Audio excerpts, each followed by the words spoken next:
औज़ुबिल्लाहिमिनश्शैतानिर्रजीम बिस्मिल्लाहिर्रहमानिर्रहीम। अस्सलामु अलैकुम वरहमतुल्लाहि वबरकातुहू। व्यूअर्स, आज हम सूरह अनफाल के रुकू नंबर 5 से आयत नंबर 42 का लफ्जी और बामुहावरा तर्जमा सीखेंगे। इससे पहले की वीडियोस अगर आपने अभी तक नहीं देखी तो उनको ज़रूर देखें। इसके लिए हमारे चैनल को सब्सक्राइब कर लें और ज़्यादा से ज़्यादा शेयर भी करें ताकि सब लोग ही कुरान पाक के तर्जमे को समझ सकें और कुरान पाक पर अमल करना हम सब के लिए आसान हो जाए। बेल आइकन का बटन दबाने से ये होगा कि आने वाली तमाम वीडियोस का नोटिफिकेशन जो है वो आपको मिलते रहेंगे। ठीक है, तो चलें शुरू करते हैं आज की आयत नंबर 42। बिस्मिल्लाहिर्रहमानिर्रहीम। जब तुम सब थे बिल उदवाती किनारे पर, दुनिया करीब वाले, वाहुम और वो बिल उदवाती किनारे पर थे, कुस्वा दूर वाले। कई जगहों पे लिखा होता है नाके पर थे, दूर वाले, तो ये दोनों ही चीजें ठीक हैं। वर्रकबू और काफला, असफला नीचे हो गया था, मिन से कुम तुम्हारे, मिन का मतलब होता है से, कुम तुमसे, यानी काफला तुमसे नीचे वाली जगह पे था। वहां और लव अगर तवाअत तुम आपस में माहिदा कर लेते, लख्तलफ तुम तो जरूर तुम में इख्तलाफ हो जाता, फिल्म यादी मुकर्ररा वक़्त में। वाह और लाकिन लेकिन, लियक दिया ये इसलिए कि पूरा कर दे, ये अमर इसलिए था कि पूरा कर दे अल्लाह ताला अमरन काम को, काना जो था, मफऊलन होकर रहने वाला, ली ताकि यहलिका हलाक हो जाए। हा लाम और काफ से देखें, हा लाम और काफ, हलाक इसी से ही लफ्ज निकला है, अरबी से उर्दू में आया है। मन जिसे हलाका हलाक होना हो, अगर हलाक की जहाँ पे लफ्ज लिखा हो मरे जिसे मरना हो तो वो भी ठीक होगा। अन पर, बय्यिनातिन वाज़िहा दलील पर या वाज़िहा बसीरत पर या जान बूझ कर या वाज़िहा हकीकत को पहचान कर। वाया और जिंदा रहे, हयात से निकला है। ठीक है, यहीं से अरबी से ही ये असल लफ्ज अरबी का था जो उर्दू में क्या है, लफ्ज बन गया हयात। तो या जिंदा रहे, मन जिसे हया जिंदा रहना हो, अन बय्यिनातिन वाज़िहा बसीरत पर। व इन्नल्लाह और बेशक अल्लाह ताला, ला जरूर समीउन सुनने वाला है, अलीमुन जानने वाला है। ये था हमारा लफ्जी तर्जमा। आए अब इसी आयत मुबारका का बामुहावरा तर्जमा सीखते हैं ताकि हमें समझने में आसानी हो। बिस्मिल्लाहिर्रहमानिर्रहीम। बामुहावरा तर्जमा। इज़ अंतुम बिल उदवतिद दुनिया व हुम बिल उदवतिल कुस्वा वर्रकबु अस्फला मिनकुम।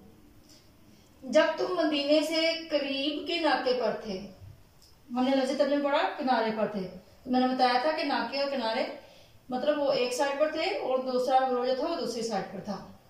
जब तुम मदीने से करीब के नाके पर थे और काफिर बईद यानी कि दूर के नाके पर थे और काफिला तुमसे नीचे उतर गया था। यहाँ पर काफिले से मुराद तिजारती काफिला था अबू सुफियान का, जो अपना रास्ता बदल के निशेबी जगह से गुजर के वापस मक्का चला गया था। ठीक है, वलौ तवाअतुम लख्तलफ्तुम फिल मियादी, और अगर तुम जंग के लिए आपस में करारदाद कर लेते तो वक्त मुअय्यन पर जमा होने में तकदीमो ताखीर हो जाती। अब आयत के इतने हिस्से का मकसद ये है अल्लाह ताला का कि अगर मुसलमान और काफिर बाकायदा एक माहिदा करके या बाकायदा प्लानिंग के तहत जंग के लिए इकट्ठे होते तो अल्लाह ताला फरमा रहा है कि तुम जरूर या तो तकदीम ताखीर हो जाती, यानी या तो तुम पहले पहुंच जाते या तुम देर कर देते। यहाँ पर यूं होता कि कुफार की कसीर तादाद की वजह से तुम वक्त पर वहां पहुंच ही ना पाते जंग के मैदान में। ठीक है, आगे हम बढ़ते हैं। वलाकिन लियक़दी अल्लाहु अमरन काना मफ़ऊलन, लेकिन खुदा को मंजूर था कि जो काम होकर रहने वाला था कर डाले। अब इस आयत का क्या मतलब और मकसद है? इस आयत की थोड़ी सी तशरीह ये है कि अल्लाह ताला ने इस्लाम का बोलबाला करना था, इस्लाम को सरबुलंद करना था और इस्लाम को फैलाना था। तो हक को जो था जाहिर करना था काफिरों पर कि हक क्या है और बातिल क्या है। तो अल्लाह ताला ने इसी वजह से इस जंग के बारे में सारी जो थी प्लानिंग अल्लाह ताला की थी, अल्लाह ताला की तदबीर थी। तो अल्लाह ताला ने ये इस जंग में यानी जंगे बदर में, गज़वा बदर में मुसलमानों का साथ दिया, मुसलमानों की मदद की और मुसलमानों को फतह याब किया। तो इसी बारे में यहाँ पे बात हो रही है कि ये सब कुछ अल्लाह ताला ने इसलिए किया क्योंकि जो काम होकर रहने वाला था अल्लाह ताला उसको काट डाले। लियहलिका मन हलका अन बय्यिनतिन व यहया मन हय्या अन बय्यिनतिन, ताकि जो मरे बसीरत पर यकीन जान कर मरे और जो जीता रहे वो भी बसीरत पर यानी हक पहचान कर जीता रहे। अब इतनी आयत का थोड़ी सी तशरीह मैं आपको बता दूं। इतनी आयत की वो ये कि अल्लाह ताला वाज़ेह तौर पर इस आयत में हमें बता रहे हैं कि चूंकि कुफार ने ये कहा था कि अगर ये लोग हक पर हैं, अगर कुरान हक है और मुसलमान हक पर है तो अल्लाह तो हम पर अज़ाब नाज़िल कर और हमें शिकस्त दे। तो अल्लाह ताला फरमा रहा है कि फिर वो चीज साबित होगी। अब जो कोई भी है उस पर साबित हो गया, वाज़ेह हो गया। अब जो मरेगा वो भी हक पहचान कर मरेगा, जो जीता रहेगा वो भी हक पहचान कर ही जिएगा। और इस गज़वा बदर के बाद बहुत सारे लोग जो थे वो इस्लाम भी कबूल किया, ईमान ले आए। आगे बढ़ते हैं। वइन्नल्लाह लसमीउन अलीम, और बेशक कुछ शक नहीं कि अल्लाह ताला सुनता जानता है। बेशक अल्लाह ताला सुनता जानता है, यानी अल्लाह ताला को हर चीज के बारे में इल्म होता है। अल्लाह ताला हर चीज को सुन रहा होता है। जो कुफार ने कहा अल्लाह ताला ने वो भी सुना, और जो मुसलमानों ने अल्लाह ताला से मदद मांगी अल्लाह ताला ने वो भी सुनी। और अल्लाह ताला हर चीज से बाखबर है। बेशक अल्लाह ताला हर चीज पर कुदरत रखने वाला है।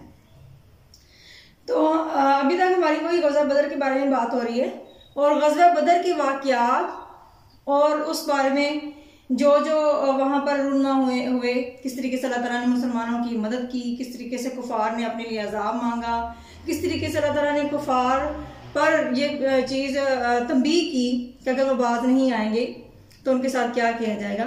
ये सारी चीज़ें हम इस सूरत में पढ़ रहे हैं। अल्लाह ताला हमें कुरान पाक को अच्छे तरीके से समझने की तौफीक अता फरमाए और कुरान पाक पर अमल करने की तौफीक अता फरमाए और हमारी गलतियों को माफ़ करें। आमीन सुम्मा आमीन।